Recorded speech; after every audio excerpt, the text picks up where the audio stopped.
everybody, it's me steamjoe again. I am back with another reaction. This one is for JoJo's Bizarre Adventure, episode 7, English dub. And if you missed any of the previous episodes or missed any of my previous reviews of JoJo's Bizarre Adventure, you can catch them on my channel. They're still up. I have pictures added to them and everything, so it's a very good experience. If you love the show or if you're new to it, check out my channel and you can catch up or, you know, just relive certain moments through the reviews. But again, look on my channel because I got the reviews of the previous 6 episodes. So let's get started with the review / recap of episode 7. So episode 7 picks up from episode 6. But before we go to the current events of episode 7, we are shown a flashback of when Baron Zeppeli was younger, training under Tom Petty in Tibet.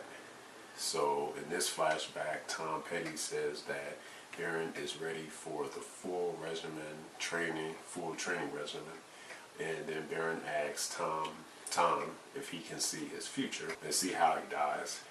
So then Tom asks Baron if he is ready for it. Baron says, yes, this is my destiny, I must destroy the Mags and rid his curse from the world.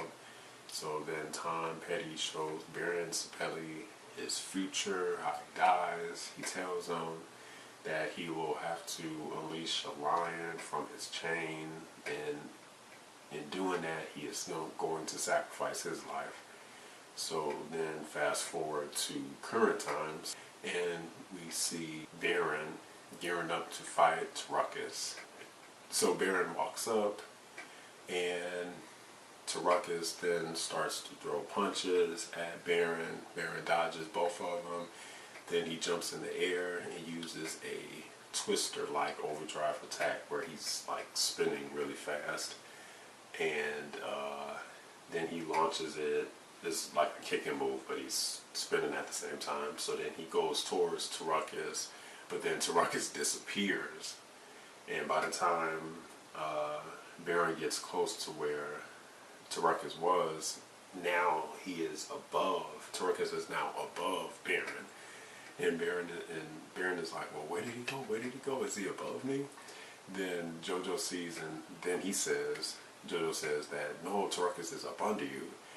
And then Tarkus says, well, actually, you both are right. I'm above and below. So what Tarkus did was he dodged the twister overdrive, teleported above Baron, but then set his chain under Baron. So then the chain that is also hooked up to Jojo's contraption, which is also choking him, then wraps around Baron, and then Baron and Jojo are now stuck in the same trap. So Baron is like tied up with the chain that's around his waist. Jojo has it wrapped around his neck and is continuously choking him. And Tarkus is the one who controls it all. So then Tarkus starts to pull it, and right before Speedwagon's eyes, he can see the blood just coming out of Baron because it's literally speaking, slicing his whole midsection in half. So then Tarkus pulls and pulls until eventually Baron's whole top half of his body is like ripped from his bottom half. It is cut off. I mean, I didn't even expect this. But literally speaking, his whole top half is separated from his bottom half, and then his either right or left arm is like totally cut off from his upper torso. And that's all because Tarkus was pulling the chain. So then Jojo, Baron, and his lower body, Baron's upper body and lower body are now separated. They land on the ground. Jojo lands on the ground and he looked like he stopped breathing, and Tarkus is just standing there laughing. And Speedwagon is screaming. He's saying, no, how did this happen? But then Jojo then gasped for air, and then Tarkus was like, well, man, that's crazy. How could you still be alive when your neck is broken? So the next thing you know, he sees Baron, and he's actually crawling towards Jojo. So Baron still has life left. And Baron's goal now is trying to give all of his hormone to Jojo, which he does. He tells Jojo that he must live his life, that he must stop the cursed Max and Dio. Then he uses overdrive transfer move, and all of Baron's hormone then transfers to Jojo. Then it immediately lifts Jojo up, and now his whole body is just like getting pumped up. He's getting like muscles on the top half, bottom half, and he screams. And then Baron's hair on his face, which was black, is now gray. Well, on his face and head, excuse me, is now gray. And he tells Jojo to keep fighting, and then his voice goes from normal sound to now a whisper. So then Tarkus sees all of this, and he's angry. So then he's going to step on, he was about to step on Baron, but then Jojo now is up, he's at full strength, and he, literally speaking, pulls his side of the chain to lift Tarkus off the ground. And Tarkus is not a light person, and that's to say the least. He got away like a ton or something. But Jojo pulls him straight up, and now he is actually choking Tarkus. So then Jojo then puts the chain under his foot, so that way he can have two hands available to rip off the choking mechanism that he has around his neck. So as Jojo is trying to break it off, Tarkus is like, "Oh, you can't do that. Not even I can do that, and I have all the powers that Dio gave me." So then that's when Jojo is like, "Well, you wrong." Then he pulls it, and then bam, he is free from that choking device. So then Tarkus is like, "What?" So then Jojo let Tarkus' chain go. So then Tarkus falls from the ground, and then the chain hits him in the head. And Tarkus is like, "No, this is impossible." And then he's like, "I'll kill you." So then that's when now Jojo is in his powered up mode. He's like this. And then Jojo says that, he tells Tarkus that his reign of terror is over.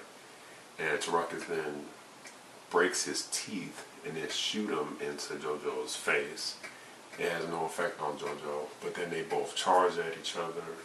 Jojo then blocks a punch from Tarkus, the chain from Tarkus, and then Jojo takes his hand, which is now powered up because of the hormone that Baron gave Jojo. Now Jojo is like super strong. He's double he has like double the strength than before. So then he takes his hand and it slices straight through Tarkus' arm, and now half of Tarkus' right arm is gone.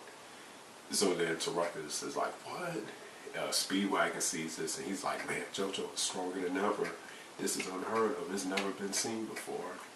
And you can just see how Jojo's hormone aura is now visible and is like very, very big. So then Tarkus then charges Jojo. Jojo takes both of his hands, puts them right on the sides of Tarkus' face, and then uses an overdrive attack, and it basically like it zaps him. So then the only thing that's left is Tarkus' armor. So after he did his overdrive attack, it sends his armor flying, and his body is just disappearing inside the armor. And now you have Jojo like powered up to the max. That's kind of weird how his shirt went away too, though, because he had like triple layer clothes on. But then once he received Baron's hormone, then he lost his shirt. But hey, transformations. So then Jojo, Speedwagon, and Poco run to Baron, who is just barely alive.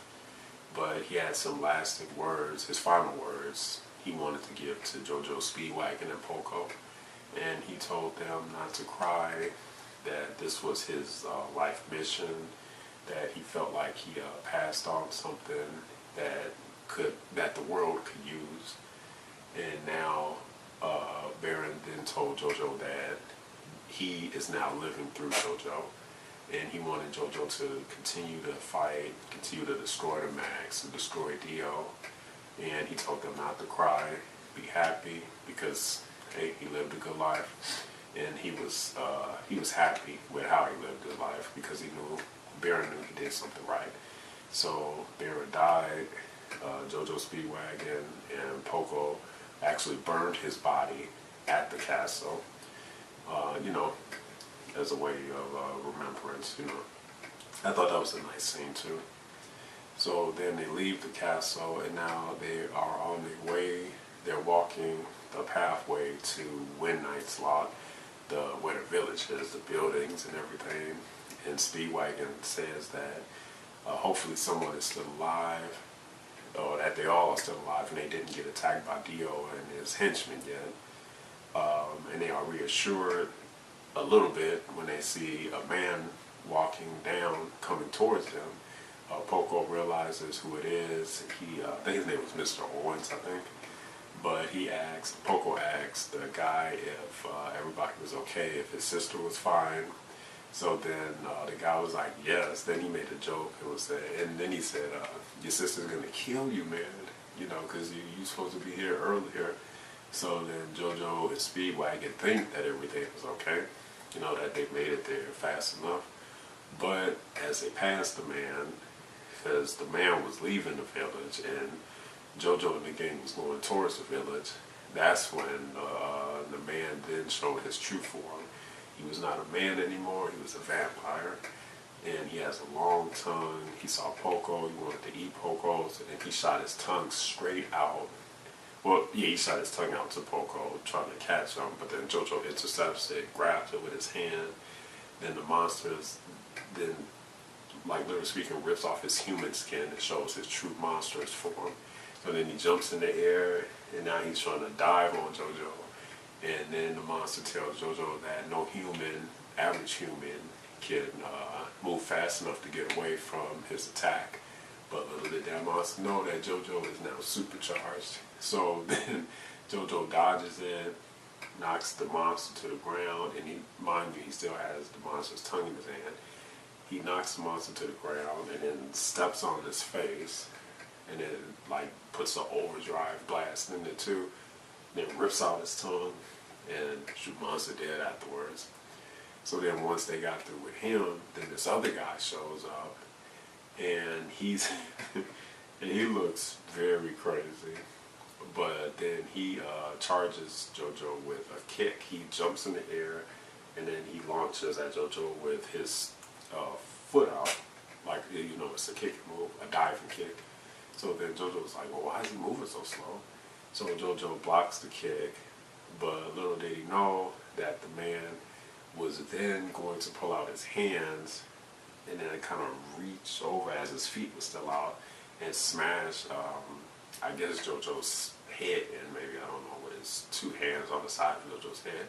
So before the guy could do that, JoJo takes his head and rams it straight up against the guy, headbutts him.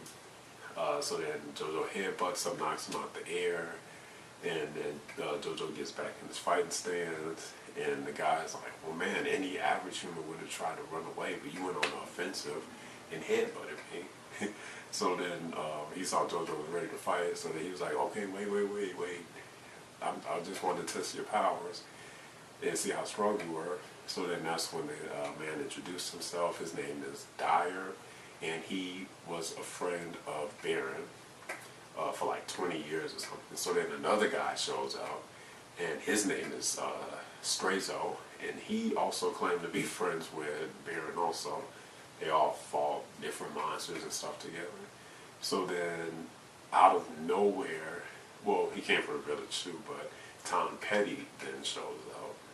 And then that's when before Tom Petty showed up, Strazo gave JoJo a letter that Baron sent to Strazo and Dyer before they made it to Wind Knight's Lot, just telling them how the Max was being worn by Dio, how Baron needed their help, and you know, everything else. So then Tom Petty shows up,